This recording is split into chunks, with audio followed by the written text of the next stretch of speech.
उत्तराखंड में जोशीमठ के घरों में दरार पड़ने को लेकर दायर याचिका पर सुप्रीम कोर्ट ने तत्काल सुनवाई से इनकार किया। कोर्ट का कहना है कि मामले में सुनवाई 16 जनवरी को होगी। उत्तराखंड के जोशीमठ में दरारों का खौफ लगातार बढ़ता ही जा रहा है। अब तक 678 से ज्यादा इमारतों में दरारें पड़ चुकी, तो वहीं 82 परिवारों को सुरक्षित स्थानों पर भेजा गया।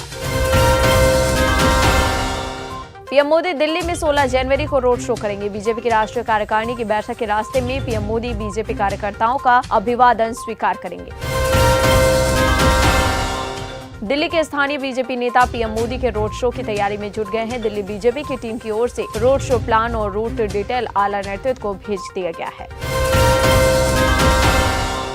19 जनवरी को तेलंगाना रहेंगे पीएम मोदी। वंदे भारत को दिखाएंगे हरी झंडी। नेताओं ने कसी कमर। इसमें करीब 700 करोड़ रुपए का खर्च आ रहा है।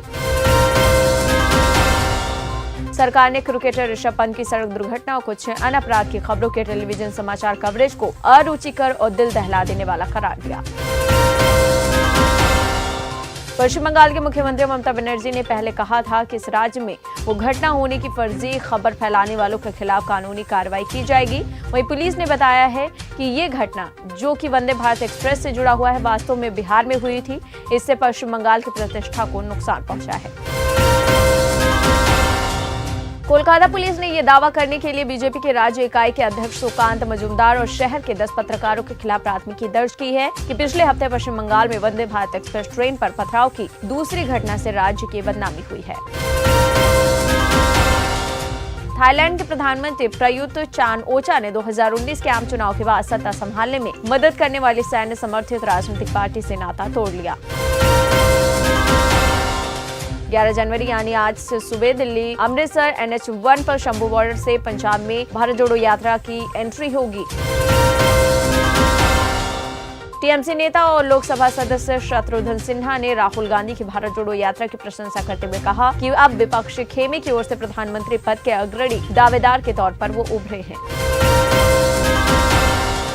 बीजेपी के सत्ताक व राज्यों में बेहद सफल रही कांग्रेस की भारत जोड़ो यात्रा। जयराम रमेश ने ये बात कही। जयराम रमेश आगे बोले कि भारत जोड़ो यात्रा के कारण ये बदलाव आया कि आरएसएस चीफ मोहन भागवत इतने सारे मुस्लिम नेताओं से मिले। जेपी नड्डा चुपके से दरगाह भी गए। नितिन गडकरी आर्थिक मुद्दों पर बातचीत कर रहे हैं। दूसरी ओर गुजरात के देवभूमि द्वारका की एक अदालत ने 300 करोड़ रुपए मूल्य के हेरोइन और हथियारों व गोला बारूद की तस्करी के आरोप में नौका के साथ पकड़े गए 6 पाकिस्तानी नागरिकों की ATS हिरासत 16 जनवरी तक बढ़ा दी है। श्रद्धा हत्याकांड के मुख्य आरोपी की न्यायिक हिरासत को एक बार फिर से बढ़ा दिया गया है। दिल्ली की साकेत कोर्ट ने आफ्ताब पूनावाला की न्यायिक हिरासत अगले 14 दिनों के लिए बढ़ाई है। कांझावाला केस में मृतका अंजलि के परिजन सुल्तानपुरी थाने के बाहर बैठे धरने पर हैं। परिजनों ने कहा कि आरोपी कबूल कर चुके हैं कि उन्होंने घटना के दौरान अंजलि को कार के नीचे फंसा देखा था, तो अब पुलिस किस बात का इंतजार कर रही है। जमीयत उलेमा हिंद के अध्यक्ष मौलाना अरशद मदनी ने कहा है कि सहशिक्षा मुस्लिम लड़कियों में धर्मत्याग की ओर ले जा रही है। मौलाना ने आगे कहा कि हमारी लड़कियों को निशाना बनाया जा रहा है। अगर इसे रोकने के लिए तत्काल प्रभावी उपाय नहीं किए गए तो आने वाले दिनों में स्थिति विस्फोटक हो सकती है। तेलंगाना प्रदेश कांग्रेस कमेटी के अध्यक्ष रेवंत रेड्डी ने कहा कि सरपंचों को अपना पुराना गौरव तभी मिलेगा जब BRS की हार होगी और KCR को सत्ता नहीं मिलेगी। सुप्रीम कोर्ट ने कहा कि धर्मांतरण पर सुनवाई को राजनीतिक रंग नहीं दिया जाना चाहिए। कोर्ट ने इस मसले पर गंभीर चिंता जताई। संसद की नई इमारत जनवरी के अंत तक तैयार हो जाएगी। आपको बता दें, बजट सत्र के पहले या दूसरे भाग के लिए भवन का उपयोग किया जाएगा या नहीं, इस पर निर्णय लिया जाना बाकी है। त्रिकोणीय इमारत का निर्माण किया जा रहा है। दिल्ली के मुख्यमंत्री केजरीवाल ने उपराज्यपाल विनय सक्सेना से दिल्ली की चुनी हुई सरकार के कामकाज में लगातार दखल देने वाले मंत्रिपरिषद को दरकिनार कर फैसले लेने के सार्वजनिक बहस की अपील की। सीएम केजरीवाल ने उनको अपनी प्रतिक्रिया भेजी। केजरीवाल ने अपने पत्र में कहा कि दिल्ली की जनता की चुनी हुई सरकार को दरकिनार करने पर आप अपना पक्ष सार्वजनिक करें। उधर भोपाल गैस त्रासदी मामले में सुप्रीम कोर्ट की संविधान पीठ ने पीड़िता को अब तक मुआवजा न देने पर नाराजगी जताई। 50 करोड़ का फंड जस का तस है, इसकी जिम्मेदार क्या केंद्र सरकार है, कोर्ट ने कहा।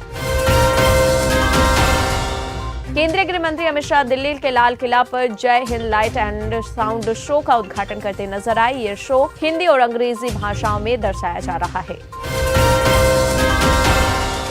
महाराष्ट्र में एकनाथ शिंदे गुट बनाम उद्धव ठाकरे गुट मामले पर सुप्रीम कोर्ट की संविधान पीठ में सुनवाई हुई। आपको बता दें, ये 14 फरवरी तक के लिए टाल दी गई है।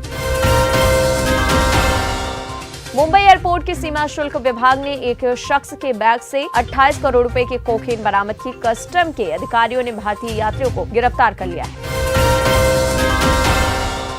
बंगाल के बीरभूम के स्कूल में मिड डे मील में सांप मिलने से हड़कंप मच गया, कई छात्र बीमार। हिमाचल प्रदेश के कांग्रेस प्रमुख प्रतिभा सिंह ने कहा कि हाथ से हाथ जोड़ो कार्यक्रम देश भर में होगा। 26 जनवरी से कार्यक्रम शुरू होगा। जोशीमठ संकट पर प्रियंका गांधी वाड्रा ने ट्वीट कर चिंता व्यक्त की। केंद्र व राज्य सरकार प्रभावित लोगों को मदद करे। ट्विटर वॉर के बाद अखिलेश यादव का फैसला, सपा की सोशल मीडिया टीम में होगा बदलाव। उधर शिवपाल सिंह यादव ने कहा कि भारतीय जनता पार्टी के खिलाफ सड़क से लेकर संसद तक लड़ाई रहेगी और डिंपल यादव के खिलाफ एक शब्द भी बर्दाश्त नहीं किया जाएगा। ऑटोमोबाइल की दुकान चलाने वाला निकला आतंकी। खंडवा से सिमी का संदिग्ध मेंबर गिरफ्तार कर लिया गया। आपको बता दें, एसपी ने बताया पहले भी काट चुका है जेल की सजा। उत्तर प्रदेश में विधान परिषद की शिक्षक और स्नातक क्षेत्र की 5 सीटों पर चुनाव के लिए मतदान आगामी 23 जनवरी को होना है। ऐसे में भाजपा ने 5 सीटों पर होने वाले चुनाव के लिए अपने प्रत्याशी घोषित कर दिए हैं। भाजपा के पीलीभीत क्षेत्र के सांसद वरुण गांधी ने कहा है, या तो चीनी मिलें किसानों को गन्ने के बकाये का भुगतान करें या फिर वो प्रदर्शन का सामना करने के लिए तैयार रहें।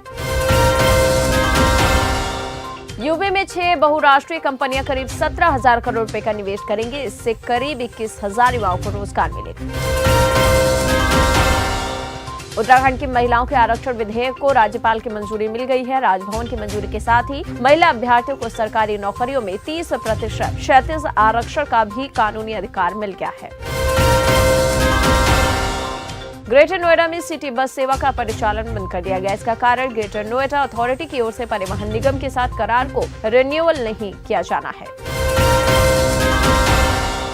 हनी ट्रैप कांड पर अब कमलनाथ ने कहा कि मेरे पास पेन ड्राइव नहीं है। एसआईटी को 14 को कोर्ट में देना है जवाब। कानपुर में सर्दी के चलते हार्ट अटैक से हो रही मौतें चिंता का सबब बनी हुई हैं। बता दें, सोमवार को कानपुर में हार्ट अटैक से 17 मौतें हुई। 1 जनवरी से 9 जनवरी तक यहां 131 लोगों की मौत हार्ट अटैक से हो चुकी है। वहीं बढ़ते मौत के आंकड़े को देख सरकार की तरफ से दवाइयों के लिए बजट पास किया गया है। इमरजेंसी में कोई भी पेशेंट आएगा तो उसे दवा मुफ्त में मिलेगी। ये दवा निःशुल्क सबके लिए सरकार द्वारा प्राप्त कराई जा रही है। नए साल पर संघ के सारे कार्यवाहक दात्रादेव होसबोले यूपी प्रवास में है। 7 दिन तक सियासी, आर्थिक, सामाजिक हालात समेत कई बातों पर मंथन कर रहे हैं। 16 जनवरी तक सरकार कार्यवाहक अलग अलग बैठकों में मार्गदर्शन करेंगे। देश में जल्दी विदेशी यूनिवर्सिटी और शिक्षण संस्थान अपने कैंपस खोल सकेंगे। इससे ऐसे स्टूडेंट को खासा फायदा होगा जो पैसे की कमी की वजह से विदेश जाकर पढ़ने का सपना नहीं पूरा कर पाते। अब इतना ही नहीं, भारत में कैंपस खोलने वाले ये विदेशी शिक्षण संस्थान टॉप क्लास के होंगे, यानी दुनिया भर में मशहूर होंगे। भारत में कोरोना वायरस के XBB 1.5 स्वरूप का नया मामला पाया गया है। इससे देश में इस स्वरूप से संबंधित मामलों की कुल 8 संख्या हो गई है। उड़ीसा हाईकोर्ट ने दुष्कर्म केस के एक मामले पर सुनवाई करते हुए बड़ा फैसला सुनाया। इस मामले में हाईकोर्ट ने कहा कि शादी का वादा करके महिला के साथ शारीरिक संबंध बनाना बलात्कार की श्रेणी में नहीं आता। विश्व कप विजेता रहे फ्रांस के कप्तान हुगो लोरिस ने अंतर्राष्ट्रीय फुटबॉल को अलविदा कह दिया। फ्रांस के लिए 145 मैच खेल चुके लोरिस 2018 विश्व कप विजेता के कप्तान थे। विवेक अग्निहोत्री की फिल्म द कश्मीर फाइल्स को भारत की ओर से ऑस्कर के लिए भेजे जाने वाली 5 फिल्मों के लिए शॉर्ट लिस्ट किया गया है। विवेक अग्निहोत्री ने इसकी जानकारी दी। हिमाचल में 3 दिन बारिश और बर्फबारी। 12 जनवरी के लिए येलो अलर्ट। आपको बता दें 15 जनवरी से मौसम साफ रहने का आसार।